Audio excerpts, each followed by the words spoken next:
The Meanings of the Quran. Volume 7. Amazon Kindle Direct Publishing.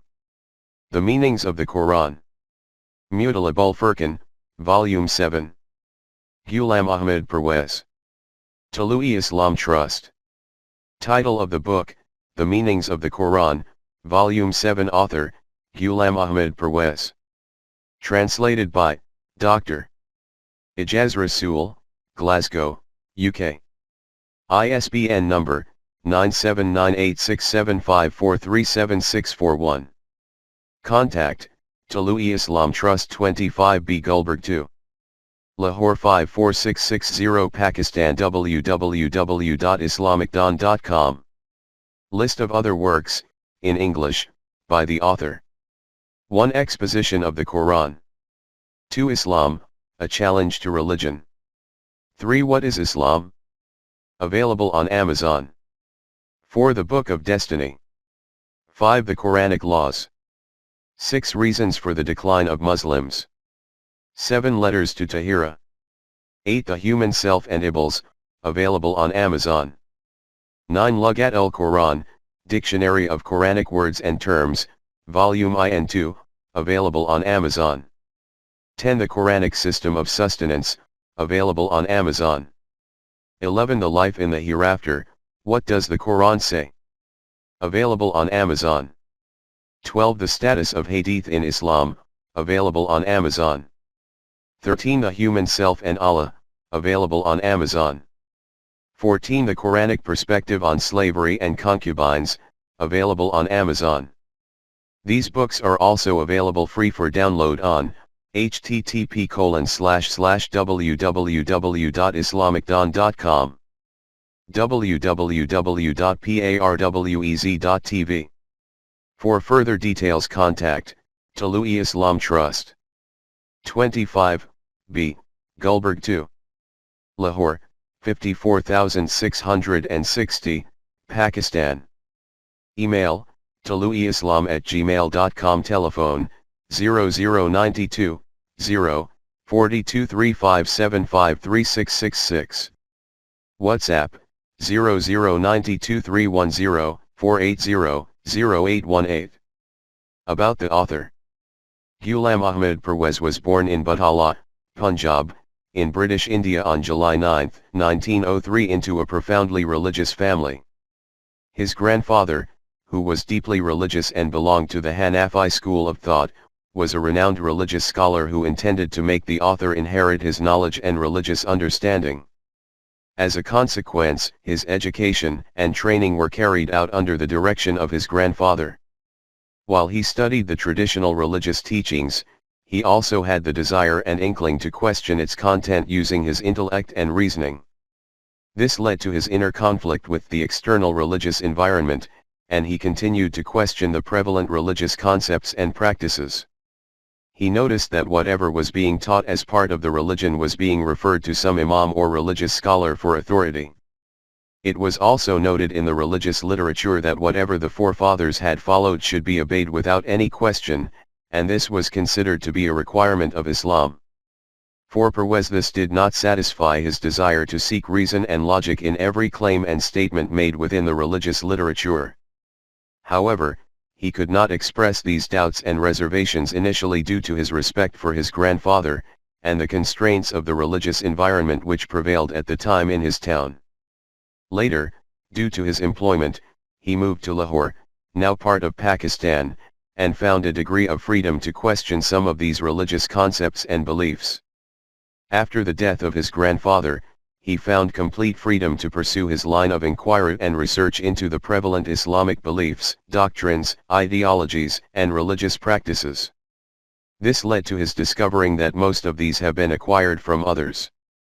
He tried to study the Quran using the traditional religious approach but was unable to find the answers to all his doubts, which required satisfaction from a logical point of view. He also studied the life of the last messenger and the establishment of the Islamic State in the 7th century in his quest to determine the cause which contributed to this greatest revolution based on the Quran.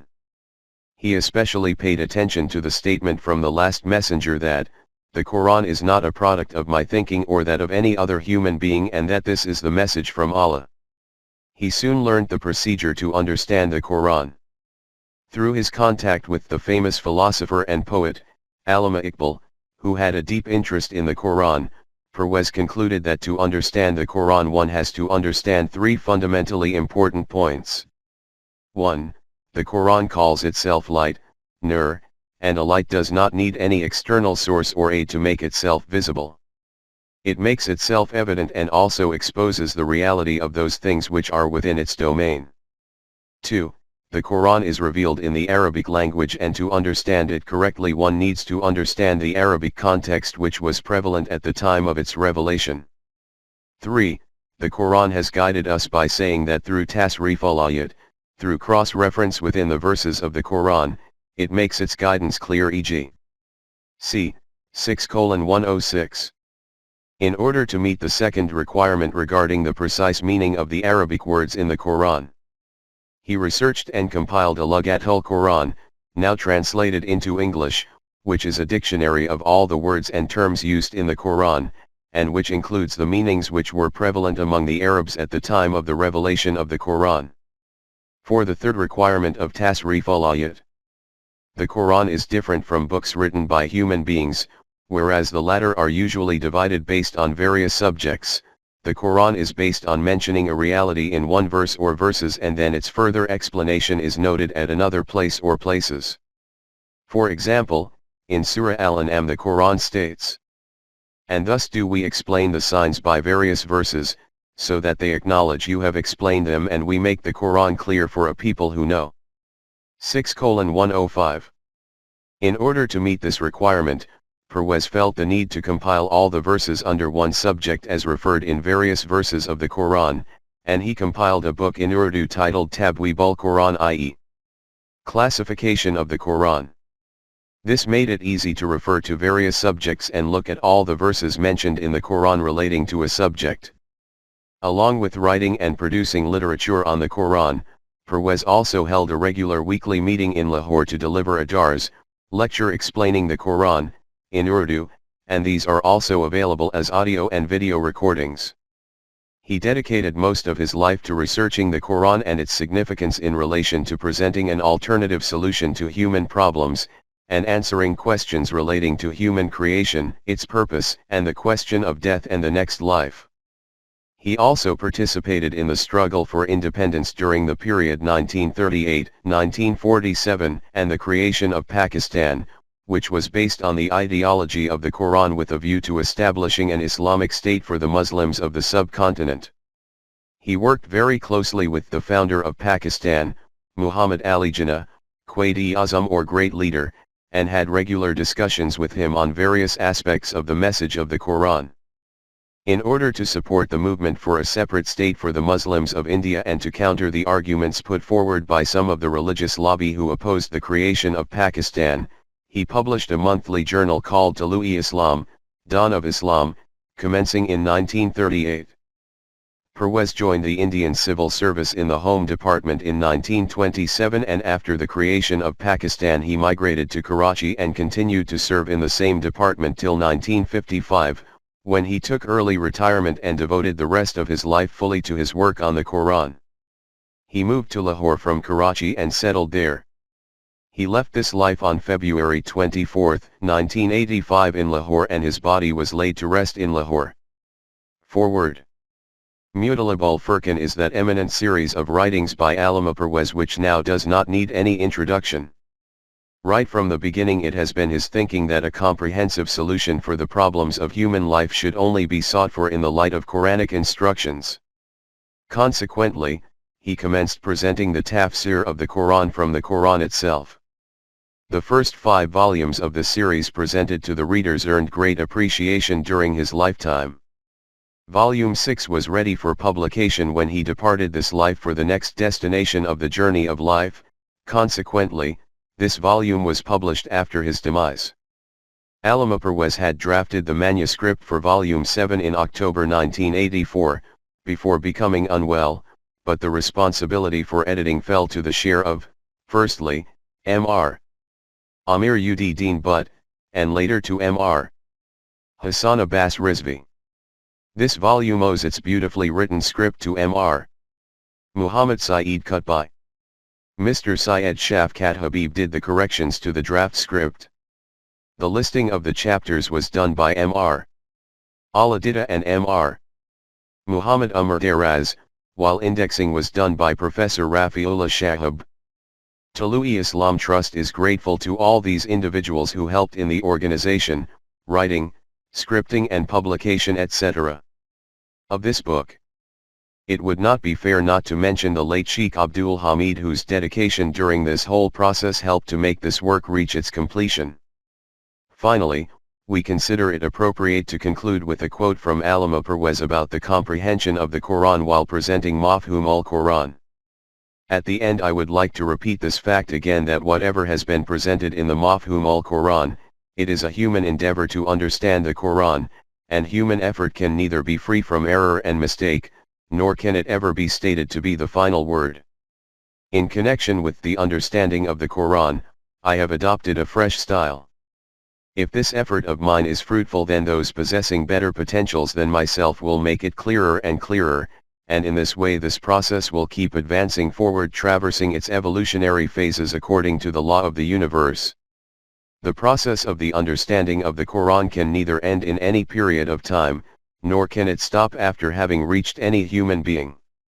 This is a perpetually flowing stream which possesses potentials for infinite vastness. As human knowledge keeps becoming vaster, the Quranic realities will keep becoming unveiled, and this process will continue as such. This is to continue until the dawn arrives. 97:5. Dr. Zahida Khanum Durrani, Chief Executive. Tului Islam Trust, registered, 25B, Gulberg 2, Lahore, Pakistan. February 13, 1991. Translator's note. This is an English translation of the Tafsir in Urdu titled Mutalab al-Furqan, Volume 7, by Ghulam Ahmad Parwez. This volume covers Surah Yusuf, Chapter 12, Surah Ar-Ra'd, Chapter 13, Surah Ibrahim, Chapter 14, and Surah Al-Hijr, Chapter 15. The Quran is not a book of religion. It is a book which defines a system called Deen and provides guidance for the whole of mankind for all times. The concept of Allah as detailed in the Quran is different from any other concept of God given in other books of religion present among the other religions of the world, and this makes the Quran unique. For further details regarding this, see the book titled The Human Self and Allah by the author. This work authored by Parwez is unique in the sense that he interpreted the Quran from the Quran itself. Following extensive research, study, and analysis of the religious literature available during his time, he came to the conclusion that the Quran, being a complete book of guidance, has to be understood from the book itself. In other words, in order to understand all the values given in the Quran and to see what aspects of human problems and human psyche have been addressed, its values and principles need to be examined from many different aspects, i.e., through cross-referencing, in order to understand them fully. To address the problems facing humanity, it is necessary to refer to all the relevant verses given in the Quran in relation to any particular issue to fully grasp its application in today's world. For example, the account of the tussle between Pharaoh and Bani Israel is noted at several places in various surahs. During our life in this world there are many questions and issues which arise in our minds to which we seek answers, and if the Quran declares itself to be guidance from Allah for the whole of mankind for all times, then we should expect it to provide answers which appeal to our intellect and are based on evidence. In my own study of the Quran, I have found it to be precisely this, providing logical explanations for human behaviors and then pointing towards optimum solutions. Once we understand the definition of Iman as given in the Quran and then accept Iman for ourselves and begin to act in its path, we see that true reality starts to become ever clearer. Reality as it exists begins to manifest itself upon us. The Quran refers to two ideologies of life, either one of which human beings can pursue during their earthly life. One is the ideology which assumes that human life ends with physical death and that there is nothing within man which can survive this physical death. The characteristics of a life lived under this belief system are noted throughout the Quran. In this belief system the human intellect functions only for its own vested interests, thus creating conflict and chaos in the world, as noted in 230. The world created around us currently is based on this very ideology, a world based on human intellect operating outside of the guidance given in the Quran and awash with chaos and conflict. The second ideology is that of those who come to the conclusion that life does not end with physical death but continues beyond it into the hereafter, and that there is something within man, his self, which survives this physical death. They reach this understanding that worldly life is only a stage of human evolution, and that while physical evolution has resulted in the creation of the human body, the next evolution is based on the permanent values which help to create a new life, and a new reality, within us, which will then have the ability to evolve further in the life of the hereafter. The Quran points to this fact to help us understand this part of human evolution and presents its evidence through the transformation of the human self. That change which occurs within the human self after treading on the right path becomes evidence of the hereafter. 2:4. The Quran states, "It is a complete book of guidance for mankind for all times, and the evidence for this is contained within its folds." Its original Arabic text is fully preserved and protected for all times by Allah Himself. 15:9. Since it is a complete book from Allah, there is not going to be any update or amendment required. This has thus eliminated the need for the sending of any more Nabi and Rasool from Allah. No human being has the right to subjugate another human being through man-made laws. Each human being has a self, called nafs in the Quran, which is endowed with the trait of choice and intent. The permanent values and principles given in the Quran need to be followed in order to establish the system of deen, and as a result to eliminate the subjugation of man by fellow men. Since what is contained in the Quran is from Allah, and therefore free from the effects of human emotions and desires, those who develop their self according to its value system can help to establish the system of deen. All those tasks and responsibilities which Allah relates to Himself in relation to the human world, e.g. the distribution of the means of sustenance and nourishment. It is the responsibility of Mu'minin who establish his system of deen to carry out these responsibilities with regards to the whole of mankind. In order to gain the optimum from the Quran, the human intellect needs to function within the light of the Quran and not allow emotions to introduce any bias in its interpretation. Otherwise we will fail to properly understand what the Quran is putting forward for the development of our own self, and a developed self is a prerequisite to establishing deen as a system. Human beings are completely free to make choices and decisions in this world and to then live with the consequences of these. The law of requital operating in the human domain ensures that each and every deed is recompensed and that no one is dealt with unjustly. 45:22. When we become fully conscious of the existence of this law, we become more alert to the impact of our thoughts and deeds on ourself, which keeps on transforming in direct proportion to our deeds, experiences, education, training, etc. Through Iman and Salih deeds we acquire a new self which the Quran calls a new life, and this becomes evidence in itself of the reality of human creation, our existence, the existence of Allah, the existence of the hereafter, and the need for the system of deen. This self is then in accord with the permanent values of the Quran and the requirement for the manifestation of the divine attributes within it with a view to working for the system of deen. Another noteworthy point in understanding and establishing deen is that just like the precision of a chemical formula, the values and laws given in the Quran are also precise, and any deviation from these will never bear those results which are meant to be achieved by following its guidance meticulously. Many people find it hard to comprehend this point and think that a tolerant view of its values may suffice.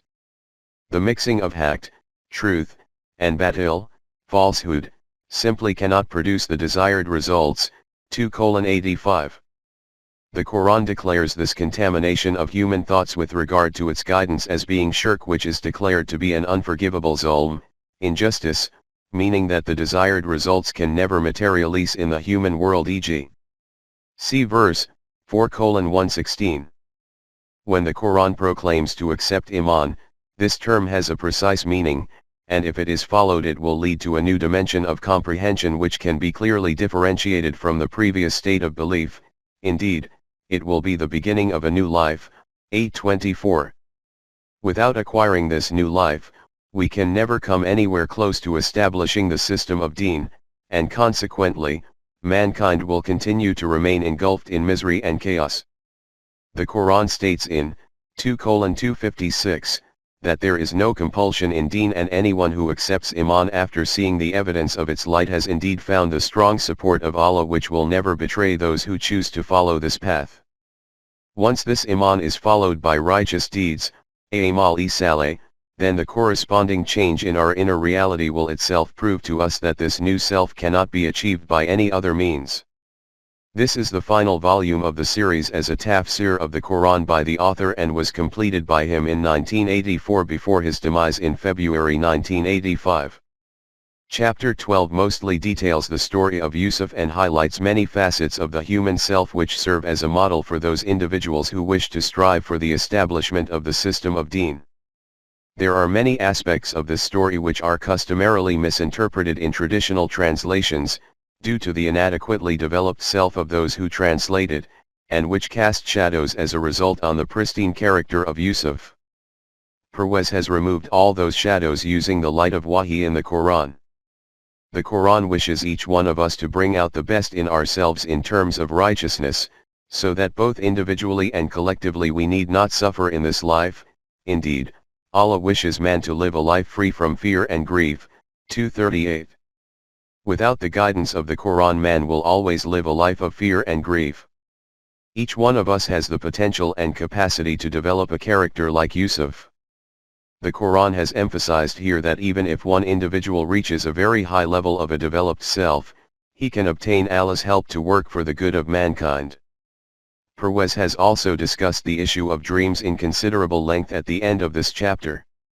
Chapter 13 covers a very important aspect of the human psyche in relation to verse 13:11, i.e., that no change in the outer world can occur until the time that human beings bring a change within their inner selves.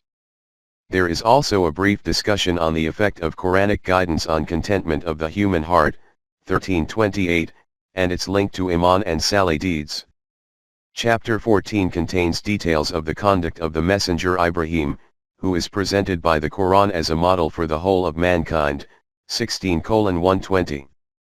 There is also mention of the law of rise and fall of nations in the world. Chapter 15 reiterates the importance of the law of requital and points to the fact that the Quran is a permanent and eternal code of life for mankind. It has been protected and preserved by Allah Himself, and it cannot be tampered with by anyone. The Arabic text.